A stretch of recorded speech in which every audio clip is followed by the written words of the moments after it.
ನಮಸ್ಕಾರ ಎಲ್ಲರೂ ಹೇಗಿದ್ದೀರಾ? ಹೋಪ್ ಯು ಆಲ್ ಎಲ್ಲ ಚೆನ್ನಾಗಿದ್ದೀರಾ ಅನ್ಕೊತೀನಿ. ಈ ದಿನ ನನ್ನ ಗುರುವಾರದ ದಿನದ ಪೂರ್ತಿ ದಿನಚರಿ ಹೇಗಿರುತ್ತೆ ಅನ್ನೋದನ್ನ ತಿಳಿಸ್ಕೊಡ್ತೀನಿ. ಮಾರ್ನಿಂಗ್ ಎದ್ದ ತಕ್ಷಣ ನಾನು ನನ್ನ ಹಸ್ಬೆಂಡ್ ಇಬ್ಬರು ವಾಕ್ ಹೊರಡ್ತೀವಿ. ನಾವಿರೋದು ಹೊಸ ಲೇಔಟ್ ಆಗಿರೋದ್ರಿಂದ ವಾಕ್ ಮಾಡಿರುವಂಥ ಪರ್ಫೆಕ್ಟ್ ಪ್ಲೇಸ್. ಯಾಕಂದರೆ ರೋಡ್ಗಳೆಲ್ಲ ತುಂಬ ವಿಶಾಲವಾಗಿದೆ. ಇಲ್ಲಿ ಏಜ್ಡ್ ಪರ್ಸನ್ಸಿಂದ ಹಿಡಿದು ಯಂಗ್ ಏಜ್ನವರು ಕೂಡ ವಾಕ್ ಎಲ್ಲ ಮಾಡ್ತಾರೆ. ಮಾರ್ನಿಂಗ್ ವಾಕ್ ಮಾಡೋದ್ರಿಂದ ಮೈಂಡ್ ಫ್ರೆಶ್ ಅನಿಸುತ್ತೆ ಹಾಗೂ ಹೆಲ್ತ್ಗೂ ತುಂಬ ಒಳ್ಳೆಯದಲ್ವಾ. ನೆಕ್ಸ್ಟು ಮನೆಗೆ ಬಂದು ಬಾಗಿಲಿಗೆಲ್ಲ ನೀರು ಹಾಕಿ ಸ್ವಚ್ಛ ಮಾಡಿ ರಂಗೋಲಿಯನ್ನು ಹಾಕ್ಕೊತೀವಿ. ಸಂಡೇ ಒಂದಿನ ಬಿಟ್ಟು ನಮ್ಮ ಮನೇಲಿ ಎಲ್ಲ ದಿನವೂ ಪೂಜೆ ಇದ್ದೇ ಇರುತ್ತೆ. ನನ್ನ ಹಸ್ಬೆಂಡ್ ಕೂಡ ಹೆಲ್ಪ್ ಮಾಡಿಕೊಡ್ತಾ ಇದ್ದಾರೆ ನೋಡಿ ವಿಡಿಯೋದಲ್ಲಿ. ಎಲ್ಲ ಕೆಲಸಗಳಲ್ಲೂ ಕೂಡ ಅವರು ಹೆಲ್ಪ್ ಮಾಡಿಕೊಡ್ತಾರೆ ನನಗೆ. ಏಕೆಂದರೆ ಅವರು ಯಾವತ್ತೂ ಕೂಡ ಮದುವೆ ಆದಾಗಲಿಂದ ಇದು ನೀನೇ ಮಾಡಬೇಕು, ಇದು ನಾನೇ ಮಾಡಬೇಕು ಅಂತ ಯಾವತ್ತೂ ಕೂಡ ರೆಸ್ಟ್ರಿಕ್ಟ್ ಮಾಡಿಲ್ಲ ಅವರು. ಇಷ್ಟು ಖಾಲಿ ಹೊಟ್ಟೆನಲ್ಲೇ ಇಬ್ಬರು ಕೂಡ ಒಂದೊಂದು ಗ್ಲಾಸ್ ಬಿಸಿನೀರನ್ನ ಕುಡಿತೀವಿ. ನೆಕ್ಸ್ಟ್ 30 to 45 ಮಿನಿಟ್ಸ್ ವರ್ಕೌಟ್ನ ಮುಗಿಸ್ಕೊತೀವಿ. ಆಮೇಲೆ ಮನೆಯಲ್ಲೇ ನಾವು ಡ್ರೈ ಫ್ರೂಟ್ಸು ಆ್ಯಂಡ್ ಸಿರಿಧಾನ್ಯಗಳನ್ನ ಹಾಕಿ ಮಾಲ್ಟ್ನ ರೆಡಿ ಮಾಡಿ ಇಟ್ಕೊಂಡಿದ್ದೀವಿ. ಇದನ್ನು ಬಿಸಿನೀರಿಗೆ ಹಾಕ್ಬಿಟ್ಟು ಗಂಜಿ ಟೈಪ್ ಮಾಡಿಕೊಂಡು ಇಬ್ಬರು ಕುಡಿತೀವಿ. ನಂತರ ಮನೆನ ಗುಡಿಸಿ ಒರೆಸ್ತೀವಿ. ಮನೆ ಒರೆಸೋದಕ್ಕೆ ನಾವು ನೀರಿಗೆ ಪೆನಾಯಿಲು, ಅರಿಶಿನ, ಉಪ್ಪು, ಗಂಜಲ ಮೂರನ್ನು ಹಾಕ್ಕೊಂಡು ವಾರಗಳಲ್ಲಿ ಶುಕ್ರವಾರ ಗುರುವಾರ ಮಾತ್ರ ಈ ಮೂರನ್ನು ಮಿಕ್ಸ್ ಮಾಡಿಕೊಂಡು ಮನೆನ ಒರೆಸ್ಕೊತೀವಿ ನೀಟಾಗಿ ಎಲ್ಲ ಮೂಲೆಯನ್ನು ಕೂಡ. ಆಮೇಲೆ 2 ಡೇಸಿಂದ ಬಟ್ಟೆಗಳನ್ನ ವಾಶ್ಗೆ ಹಾಕಿರಲಿಲ್ಲ. ವಾಷಿಂಗ್ ಮಿಷಿನ್ಗೆ ಬಟ್ಟೆಗಳನ್ನ ಹಾಕ್ಬಿಟ್ಟು ನಾನು ಸ್ನಾನಕ್ಕೆ ಹೊರಡ್ತೀನಿ. ಸ್ನಾನ ಮುಗಿಸ್ಕೊಂಡು ಬಂದುಬಿಟ್ಟು ನಾನು ಪೂಜೆಗೋಸ್ಕರ ಹೂಗಳನ್ನ ತೊಗೋಬೇಕಲ್ವ. ಹಾಗಾಗಿ ಪಕ್ಕದಲ್ಲೇ ನಾವು ಸೈಡಲ್ಲಿ ಗಿಡಗಳನ್ನೆಲ್ಲ ಹಾಕ್ಕೊಂಡಿದ್ದೀವಿ. ಪೂಜೆಗೆ ಏನೇನು ಬೇಕೋ ಎಲ್ಲ ಥರದ ಹೂಗಳನ್ನ ಹಾಕಿದ್ದೀವಿ. ವೀಳ್ಯದೆಲೆ, ದಾಸವಾಳ, ಕರಿಬೇವು ಎಲ್ಲನೂ ಬೆಳೆದಿದ್ದೀವಿ. ಹೂಗೆ ಸಾಕಷ್ಟು ಎಷ್ಟು ಬೇಕೋ ಅಷ್ಟು ಹೂ ಎಲ್ಲ ಸಿಗುತ್ತೆ ನಮಗೆ. ಕಲರ್ ದಾಸವಾಳಗಳು ಕೂಡ ಬೆಳೆದಿದ್ದೀವಿ. ಸೂಜಿ ಮಲ್ಲಿಗೆ ಎಲ್ಲನೂ ಹಾಕಿದ್ದೀವಿ. ಪೂಜೆಗಾಗಿ ಏನು ತಲೆ ಕೆಡಿಸ್ಕೊಳ್ಳೋ ಅವಶ್ಯಕತೆ ಇಲ್ಲ ನಮಗೆ. ಎಲ್ಲನೂ ಕಟ್ಟಿ ಹೂಗಳನ್ನೆಲ್ಲ ರೆಡಿ ಮಾಡಿ ಇಟ್ಕೊಂಡಿದ್ದೀನಿ. ಎಲ್ಲನೂ ಕ್ಲೀನ್ ಮಾಡಿಕೊಂಡು ರಾಯಿಗೆ ಚಿಕ್ಕದಾಗಿ ಅಭಿಷೇಕ ಮಾಡ್ಕೊಳ್ಳೋಣ ಅಂತ ಕೂತ್ಕೊಂಡೆ. ಮೊದಲಿಗೆ ನೀರು, ಹಾಲು, ಸಕ್ಕರೆ ಎಲ್ಲನ ಹಾಕ್ಕೊಂಡು ಜೇನುತುಪ್ಪ ಎಲ್ಲನ ಹಾಕ್ಕೊಂಡು ತುಳಸಿದೆಲ್ಲ ಇಟ್ಟು ಪೂಜೆ ಮಾಡ್ಕೊತೀನಿ. ನಾನು ರಾಯರನ್ನು 2016ಇಂದ ನಂಬಿ ಪೂಜೆ ಮಾಡೋಕ್ಕೆ ಶುರು ಮಾಡಿರೋದು. ನಮ್ದಾಗಿಂದ ಎಲ್ಲ ಒಳ್ಳೆಯದೇ ಆಗಿದೆ. ನಾನು ಯಾವ ರೀತಿ ಅಂತಂದರೆ ಕಾರ್ತಿಕ ಮಾಸ ಒಂದು ವೀಕ್ ಅಂತ ನಾನು ನಾನ್ ವೆಜ್ ತಿನ್ನೋದನ್ನ ಬಿಟ್ಟಿದ್ದು. ಕಾರ್ತಿಕ ಮಾಸದಲ್ಲಿ ನಾನು ನಾನ್ ವೆಜ್ನ ಸೇವಿಸಲ್ಲ. ಕಾರ್ತಿಕ ಮಾಸ ಮುಗಿದ ನಂತರ ರೀಸೆಂಟಾಗಿ ನಾವು ಮಂತ್ರಾಲಯಗೆ ಬಂದ್ವಿ. ಮಂತ್ರಾಲಯ ಹೋಗಿ ಬಂದಮೇಲೆ 1 ಮಂತ್ ನಾನು ನಾನ್ ವೆಜ್ ಸೇವಿಸಿಲ್ಲ. ಈಗ ಮೊನ್ನೆ ಗುರುವಾರದ ಪೂಜೆ ನಂತರ ನಿನ್ನೆ ಶುಕ್ರವಾರ ನಾನು ನಾನ್ ವೆಜ್ನ ಸೇವಿಸಿರೋ. ಇಷ್ಟು ದಿನಗಳಲ್ಲಿ ಎಷ್ಟು ನಾನ್ ವೆಜ್ ಫಂಕ್ಷನ್ಸ್ ಬಿದ್ದರೂ ನಾನು ಯಾವುದಕ್ಕೂ ಅಟೆಂಡ್ ಆಗಿದ್ರು ಕೂಡ ನಾನು ನಾನ್ ವೆಜ್ನ ಸೇವಿಸಿಲ್ಲ. ಇಷ್ಟು ನಾನು ರಾಯರ ಮೇಲೆ ಭಕ್ತಿಯನ್ನು ಇಟ್ಟಿರೋದು. ನೆಕ್ಸ್ಟ್ ಲಾಸ್ಟಲ್ಲಿ ರಾಯರಿಗೆ ಮಂಗಳಾರತಿಯನ್ನು ಮಾಡ್ಕೋತಾ ಇದ್ದೀನಿ. ತುಪ್ಪದ ಬತ್ತಿಯನ್ನು ಮಾಡಿಟ್ಕೊಂಡು ಮಂಗಳಾರತಿ ಮಾಡ್ಕೊಂಡಿದ್ದೀನಿ. ನಂತರ ರಾಯರ ಪಾದಗಳಿಗೆ ಸೇವಂತಿಗೆ, ತುಳಸಿ ದಳ, ಪಾರಿಜಾತ, ಗಣಗಲಿ ಹೂಗಳನ್ನ ರಾಯರ ಪಾದಗಳಿಗೆ ಅರ್ಪಿಸಿದ್ದೀನಿ. ಆಮೇಲೆ ದೇವ್ರ ಮನೇಲಿರೋ ಎಲ್ಲ ಫೋಟೋಗಳಿಗೂ ಹೂಗಳನ್ನ ಇಟ್ಟು ಪೂಜೆಗೋಸ್ಕರ ರೆಡಿ ಮಾಡಿ ಇಟ್ಕೊಂಡಿದ್ದೀನಿ. ದೇವ್ರ ಮನೆ ಜೊತೆಗೆ ನಾನು ತುಳಸಿ ಕಟ್ಟೆಗೂ ಕೂಡ ಅರಿಶಿನ ಕುಂಕುಮ ಎಲ್ಲ ಇಟ್ಟು ರೆಡಿ ಮಾಡಿ ಇಟ್ಕೊತೀನಿ. ನಂತರ ನೈವೇದ್ಯಕ್ಕೋಸ್ಕರ ನಾನು ಕೇಸರಿ ಭಾತ್ನ ಮಾಡ್ಕೊತಾ ಇದ್ದೀನಿ.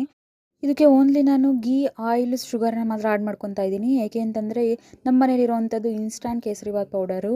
ನಮ್ಮ ಹಸ್ಬೆಂಡ್ ಅವರ ಸೆಕೆಂಡ್ ಸಿಸ್ಟರು ಈ ವೆಂಚರ್ನ ಶುರು ಮಾಡಿದ್ದಾರೆ. ಬರೀ ನೀರನ್ನ ಹಾಕ್ಕೊಂಡು ಕೇಸರಿ ಭಾತ್ ಪೌಡರ್ನ ಹಾಕಿದ್ರೆ ಸಾಕು, ಕೇಸರಿ ಭಾತ್ ರೆಡಿ ಆಗುತ್ತೆ. ಕೇಸರಿ ಭಾತ್ ಅಂತೂ ತುಂಬ ಟೇಸ್ಟಿಯಾಗಿತ್ತು. ರೆಡಿಯಾದಂಥ ಕೇಸರಿ ಭಾತ್ನ ಒಂದು ಗ್ಲಾಸ್ ಬೌಲ್ಗೆ ಹಾಕ್ಕೊಂಡು ರೆಡಿ ಮಾಡಿ ಇಟ್ಕೊಂಡಿದ್ದೀನಿ ಪೂಜೆಗೆ. ನಂತರ ರೆಡಿಯಾದಂತಹ ನೈವೇದ್ಯವನ್ನು ದೇವ್ರಿಗೆ ಇಟ್ಬಿಟ್ಟು ದೀಪವನ್ನು ಹಚ್ಚಿ ದೇವ್ರಿಗೆ ಪೂಜೆನ ಮಾಡಿಕೊಂಡೆ. ದೇವ್ರಿಗೆ ದಿನನಿತ್ಯ ನಮ್ಮ ಮನೇಲಿ ಪೂಜೆ ಮಾಡ್ತೀವಿ. ದಿನನಿತ್ಯ ದೀಪ ಹಚ್ತೀವಿ. ದಿನನಿತ್ಯ ಪೂಜೆ ಮಾಡೋದ್ರಿಂದ ಮನಸ್ಸಿಗೆ ಏನೋ ಒಂಥರ ನೆಮ್ಮದಿ, ಪ್ರಶಾಂತತೆ ಸಿಗುತ್ತೆ ಅಂತ ನನಗನ್ಸುತ್ತೆ. ಪೂಜೆ ಎಲ್ಲ ಮುಗಿದ ನಂತರ ದೇವ್ರ ಮುಂದೆ ಕೂತು ಸ್ವಲ್ಪ ಹೊತ್ತು ನಾನು ಪ್ರಾರ್ಥನೆಯನ್ನು ಮಾಡ್ತೀನಿ. ಈ ದಿನ ಗುರುವಾರ ಆಗಿರೋದ್ರಿಂದ ನಾನು ರಾಯರ ಅಷ್ಟೋತ್ತರವನ್ನು ಓದ್ತೀನಿ. ನಂತರ ನನ್ನ ಹಸ್ಬೆಂಡ್ ಕೂಡ ಪೂಜೆ ಮಾಡಿದ್ರು. ನನ್ನ ಹಸ್ಬೆಂಡ್ ಕೂಡ ರಾಯರ ಭಕ್ತರೇನೆ. ನಾನು ಹೇಳಬೇಕು ಅಂತಂದರೆ ನನ್ನ ಹಸ್ಬೆಂಡ್ ಕಡೆ ಇರುವಂಥ ಸಂಬಂಧಿಕರುಗಳೆಲ್ಲ 90% ರಾಯರ ಭಕ್ತರುಗಳೇ ಇರೋದು. ಪೂಜೆ ಎಲ್ಲ ಮುಗಿದ ನಂತರ ನಾವು ರಾಯರ ಮಠಕ್ಕೆ ಹೊರಟ್ವಿ. ನಮ್ಮ ಮನೆಯಿಂದ 7 ಕಿಲೋಮೀಟರ್ ಡಿಸ್ಟೆನ್ಸಲ್ಲಿ ರಾಯರ ಮಠ ಇದೆ. ಎಂದಿನಂತೆ ರಾಯರ ಮಠಕ್ಕೆ ಹೊರಟ್ವಿ ಗುರುವಾರ ಆಗಿರೋದ್ರಿಂದ. ಪ್ರತಿ ಬಾರಿಗಿಂತನೂ ಈ ಬಾರಿ ತುಂಬ ಜನ ರಾಯರ ಮಠದಲ್ಲಿ. ಕ್ರಿಸ್ಮಸ್ ಹಾಲಿಡೇಸ್ ಆಗಿರೋದ್ರಿಂದ ತುಂಬ ಕ್ರೌಡ್ ಇತ್ತು. ಪೂಜೆಗೆ ಅಂದ್ಬಿಟ್ಟು ನಾವು ಸೇವಂತಿಗೆ, ಗಣಗಲೆ ಹೂ ಹಾಗೂ ತುಳಸಿ ಹಾರಗಳನ್ನ ತೊಗೊಂಡೋಗಿದ್ವಿ. ನಾವು ಹೋಗಿದ್ದ ಸಮಯಕ್ಕೆ ರಾಯರಿಗೆ ಕನಕಾಭಿಷೇಕವನ್ನು ಮಾಡ್ತಾಯಿದ್ರು. ನೋಡೋ ಭಾಗ್ಯ ಸಿಕ್ತು. ಜನ ಕ್ರೌಡ್ ಇರೋದ್ರಿಂದ ಮುಂದಿನ ವಿಡಿಯೋ ಮಾಡೋಕ್ಕಾಗಲ್ಲ.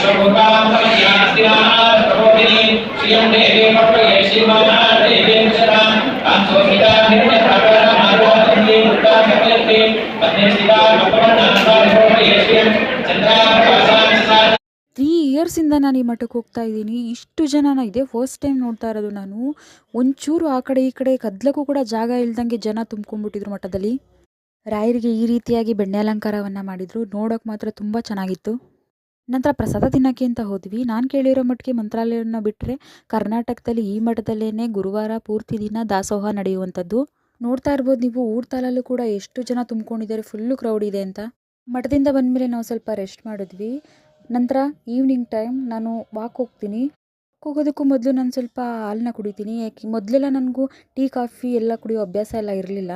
ಮೊದಲು ನಾನು ಒಂದು ಪ್ರೈವೇಟ್ ಕಂಪ್ನಿನಲ್ಲಿ ವರ್ಕ್ ಮಾಡ್ತಿದ್ದೆ. ವರ್ಕ್ ಮಾಡ್ತಿದ್ದಂಥ ಸಮಯದಲ್ಲಿ ನನಗೆ ರೈಟ್ ಸೈಡ್ ಶೋಲ್ಡರ್ ಸ್ವಲ್ಪ ಫ್ರ್ಯಾಕ್ಚರ್ ಆಗಿತ್ತು. ಆಗ ಡಾಕ್ಟರ್ ಸಜೆಸ್ಟ್ ಮಾಡಿದರು ನೀವು ಮಿಲ್ಕ್ನ ಕನ್ಸ್ಯೂಮ್ ಮಾಡಬೇಕು ಅಂತ. ಆಗಿನಿಂದ ಸ್ವಲ್ಪ ಮಿಲ್ಕ್ನ ತೊಗೋತಾ ಇದ್ದೀನಿ. ಈಗ ನೋಡ್ತಾ ಇರ್ಬೋದು ನೀವು ರೋಡ್ ಯಾವ ಥರ ಇದೆ ಅಂತ. ರೋಡ್ ಅಕ್ಕಪಕ್ಕ ಎರಡೂ ಸೈಡ್ಗಳಲ್ಲಿ ಹೂವಿನ ಗಿಡಗಳನ್ನ ಹಾಕಿದ್ದಾರೆ. ಇದು ಮೂಡ ಲೇಔಟ್ ಆಗಿರೋದ್ರಿಂದ ತುಂಬ ಹೂ ಗಿಡಗಳನ್ನ ಮತ್ತು ಮರಗಳನ್ನ ತುಂಬ ಗಿಡಗಳನ್ನ ನೆಟ್ಟಿದ್ದಾರೆ. ವಾಕ್ ಮಾಡ್ತಾ ಇದ್ರಂತೂ ತುಂಬ ಚೆನ್ನಾಗಿ ಅನಿಸುತ್ತೆ. ಸಂಜೆ ನಾವು ಊಟವನ್ನು 7:30 ಒಳಗೇ ಮುಗಿಸ್ಕೊಂಡ್ಬಿಡ್ತೀವಿ. ಊಟ ಆದ ತಕ್ಷಣ ಮಲಗಲ್ಲ. ಸೊ ಒಂದು 1/4 ಗಂಟೆ ವಾಕ್ ಮಾಡ್ಕೊತೀವಿ. ಹಾಗೆ ಕ್ಯಾಶುವಲ್ ಆಗಿ ಮಾತಾಡಿಕೊಂಡು ವಾಕ್ ಮುಗಿಸ್ಕೊತೀವಿ. ನಮ್ಮ ಏರಿಯಾದಲ್ಲಿ ತುಂಬ ಬೀದಿ ನಾಯಿಗಳಿದ್ದಾವೆ. ಎಲ್ಲ ಕಡೆನೂ ಇರ್ತವೆ. ದಯವಿಟ್ಟು ಅದಕ್ಕೆ ಊಟವನ್ನು ಹಾಕಿ ಸ್ವಲ್ಪ ಫೀಡ್ ಮಾಡಿ. ಏಕೆಂತಂದರೆ ಮನುಷ್ಯರಾದರೆ ಹಸಿವಿದೆ ನಮಗೆ ಊಟ ಬೇಕು ಅಂತ ಕೇಳ್ತೇವೆ. ಪ್ರಾಣಿಗಳಾಗೆಲ್ಲ ಕೇಳಲ್ಲ. ಅವಕ್ಕೆ ನಾವೇ ಅರ್ಥ ಮಾಡ್ಕೊಬೇಕು. ಎಷ್ಟೋ ಬೀದಿ ನಾಯಿಗಳು ಊಟ ಇಲ್ಲದೇ ಸಾಯ್ತಾ ಇದ್ದಾವೆ. ದಯವಿಟ್ಟು ನಿಮ್ಮ ಕೈಲಾದಷ್ಟು ಬೀದಿ ನಾಯಿಗಳಿಗೆ ಊಟ ಹಾಕೋದು, ಬಾಯಾರಿಕೆಗೋಸ್ಕರ ನೀರನ್ನು ಇಡಿ ಒಂದು ಬಟ್ಲಲ್ಲಿ. ನಾವಂತೂ ಡೈಲಿ ಹಾಲು, ಬಿಸ್ಕೆಟು, ಬ್ರೆಡ್ಡು, ನಮ್ಮ ಹತ್ರ ಏನಿದೆ ಊಟ ಏನಿದೆ ಅದನ್ನು ನಾವು ಡೈಲಿ ಹಾಕ್ತೀವಿ. ಮನುಷ್ಯರಿಗೆ ಒಂದು ತುತ್ತು ಊಟ ಹಾಕಿದ್ರೆ ಯಾವತ್ತೂ ನೆನೆಯಲ್ಲ. ಆದರೆ ಪ್ರಾಣಿಗಳಿಗೆ ಒಂದು ತುತ್ತು ಊಟ ಹಾಕಿದ್ರೆ ಜೀವನ ಪೂರ್ತಿ ಆ ಒಡೆಯನಿಗೆ ನಿಯತ್ತಾಗಿರ್ತವೆ. ಇಷ್ಟು ಹೇಳ್ತಾ ನಾನು ಈ ದಿನದ ವಿಡಿಯೋನ ನಾನು ಇಲ್ಲಿಗೆ ಎಂಡ್ ಮಾಡ್ತಾ ಇದ್ದೀನಿ. ನಿಮ್ಗೆ ಈ ವಿಡಿಯೋ ಇಷ್ಟ ಆದರೆ ಲೈಕ್ ಮಾಡಿ, ಶೇರ್ ಮಾಡಿ, ಕಮೆಂಟ್ ಮಾಡಿ, ಹಾಗೆ ಸಬ್ಸ್ಕ್ರೈಬ್ ಮಾಡೋದನ್ನು ಮರಿಬೇಡಿ. Signing off Ashwini. Thanks for watching everyone. Good night.